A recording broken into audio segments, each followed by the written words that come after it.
It's been a few days since I've been in the garden, folks, and I did venture out yesterday. Today's been bloody freezing. Got down to 0 last night or thereabouts.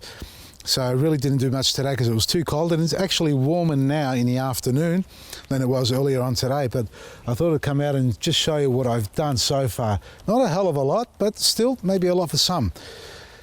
Now we're standing next to this bed which has just parsley growing in it. Come over here.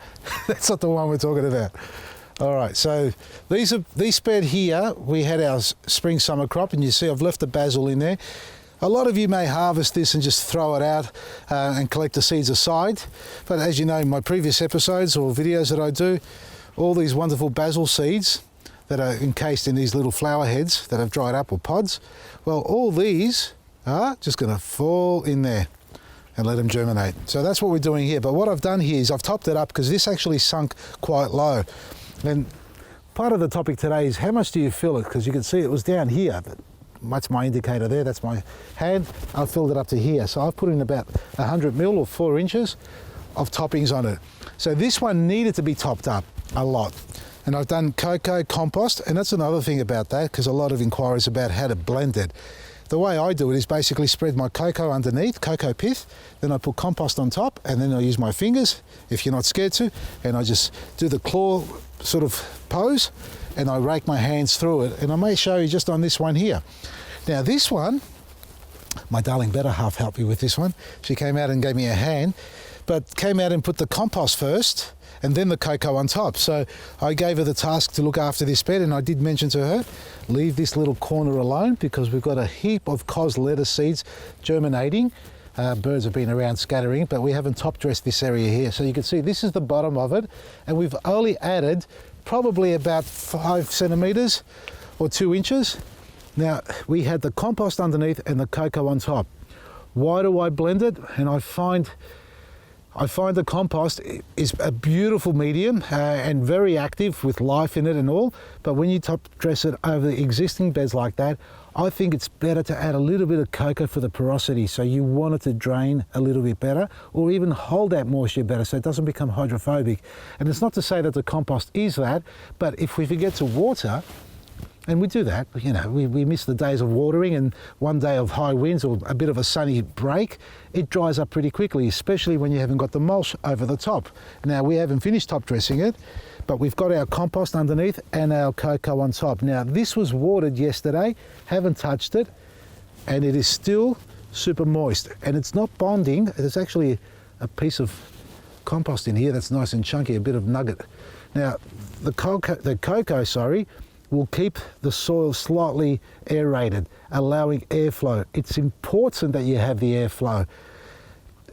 Soils are great. Life in soil, there's so many different types of soils and conditions and environments, so no 2 garden beds will ever be the same, especially when you're growing different varieties in them and different planting times. So if you can mimic one garden bed next to the other at the identical moment and time and positioning, maybe you'll get a very close reactive garden to be resembling each other.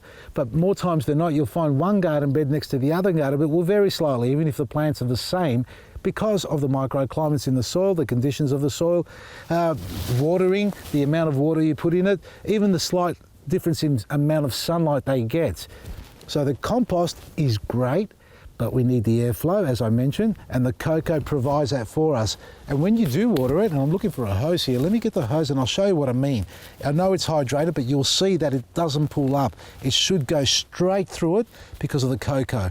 Now, we still have some of the summer plants in here, but we're focusing on the watering. Have a look at this.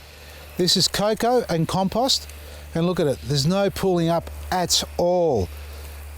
It's vital that you understand this, because no matter how good your soil is, no matter what amazing mediums you put into it, even our planting mix, all that stuff, you can add the best stuff in the world, pay through your nose for the best quality, but if you don't add water for a while and allow it to dry out for a long period, an extended period, and it can be a couple of days, it could be 5 days, it could be a week sometimes, or you may just go away. And once it does become hydrophobic, it's going to take forever to hydrate. And if you've got hydrophobic soil, folks, well, it's not only mulch, that you need. That's the coarse stuff. That will work really well to break down and start to create a food source for the microbes. But you need the fine stuff like cocoa to allow the water to penetrate through. Now, it looks like it's only cocoa on top, but it isn't, I can assure you. There's a lot of compost mixed in. It's actually 50-50. That's how I blend it. And you can see I'm watering stuff that is finished here. All I'm doing is preparing this bed for another planting. So we've got a lot of empty gaps in here, and we're going to fill them in, and we're going to enjoy it. But remember, once you do this, get your mulch on top. You need the blanket to protect the life in the soil. Without the blanket, you're going to freeze at night, or they'll freeze at night. It's like us in bed. You kick the blanket off when you're hot. It'd be nice to take the mulch off if we could do that. But in fact, what it does, it keeps it cool in the hot days and keeps it warm in the cooler months. So mulch on top, but more importantly, make sure you've got good drainage in your garden bed. This is a bed that I struggled with earlier on because it's so close to the Ukis, and I still haven't cut them down, by the way, because I'm in two minds about it. That's the only reason, because I like them and I hate them. It's a love-hate relationship. So this bed's always been dry and always had struggled with dryness, and it never had a lot of cocoa. One of the beds had just cocoa in it and no other mediums in it for life, so it was pretty much dead. But as a cocoa blanket over the top, blend it into your existing soil. So you've got a garden bed, you've pulled it all out, the soil looks a little bit dry and brittle, or not brittle, but sort of sandy because it's depleted. Most times it's because of the lack of moisture in it. Well, hydrate it and then get your cocoa into it and hydrate it again and mix it through, and then get your mulch over the top. And don't forget to put your fertilizers in it, get it ready. Well, not even get it ready. And what I'm thinking here is, we've got spring around the corner. We're going to do an early planting season, or we're going to do a late planting season. Either way, I'm not one to practice leaving my garden to sit for long periods of time without any plants in it. As soon as you do that, the life starts to break down and disappear because there's no sugars being developed by the plants. Even though these are looking really tacky, this is, the summer crop that's gone and I haven't planted anything into it. Even though they're looking tacky, the roots are still doing something down there, and there's a food source, an exchange going on with the life in that.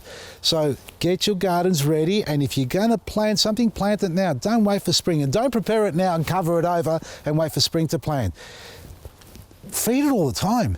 Plants and gardens always need to be fed. Now, I don't mean going using something heavy and over-fertilising and cooking your plants, but a top-up. It's always nice to get a little top-up going. So these beds will always get a top-up, especially this bed now that I'm starting to work on it, and plant almost straight away, unless you're using something that's really harsh and quick releasing synthetic based chemical, which may cause a bit of burning. So don't use it. Simple as that. Keep it natural, keep it organic, and plant straight away and fill the gaps. I shouldn't have any gaps here. That's the first mistake I've got going on here. I've let it go for too long. So no, right under here, there's a big root ball of asparagus. So let's wait for springtime to see what happens. I did cut it down. I cut it down a bit too early, but that doesn't matter. They're tough as nails. They'll come up if they lose their cycle. There's another year ahead for us. That's about it, folks. What else do you want? Send me a message. Check out our website, vasilisgarden.com. Thebarton, folks, we're going to be there this weekend, so get your orders in. And for all the other outlets by today. It's Wednesday. That's right. I'm trying to work out what day of the week it is. Get your orders in so you can click and collect them for this weekend. vasilisgarden.com. From me, Vasili. Maresi.